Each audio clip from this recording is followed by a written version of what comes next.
माझ्या तमाम मतदारांनी मला जो आशीर्वाद दिलाय या मायबाप जनतेचा मी आभारी आहे। बीड जिल्ह्यातली जनता सत्यवादी आहे आणि हा विजय सत्याचा आहे।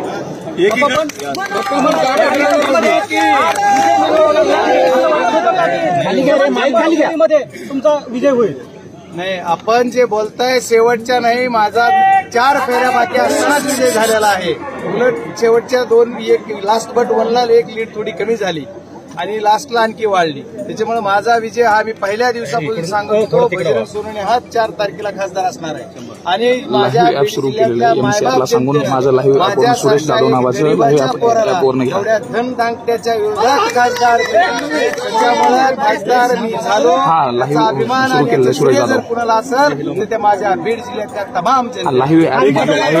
एकीकडे नेत्यांची हा विजय सोपा असा होता नव्हता याचं कॅल्क्युलेशन तुम्ही केलेलं आहे, पण माझ्या बीड जिल्ह्यातल्या जनतेनं एवढं डोक्यावर घेतलं होतं आणि काय काय कला झाल्या। आज 55,000 मतं माझे आणखी एक बाहेर गेलेत, नाही तर माझा विजय याच्यापेक्षाही जास्त मतांनी झालेला असता।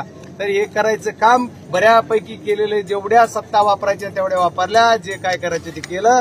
पण बीड जिल्ह्यातली जनता आणि शेवटवरून कुठेतरी बोलतंय त्यांचे की त्याच्यानुसार हा विजय माझा। विरोधात होते जरांगे पाटील फॅक्टरीच्या कामाला आला का? 100% आला।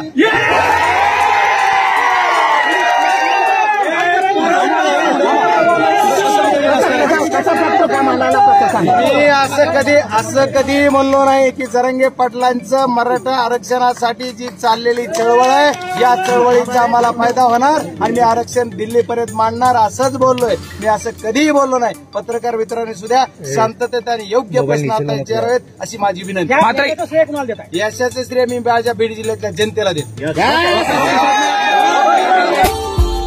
Subscribe now and press the bell icon. Never miss an update.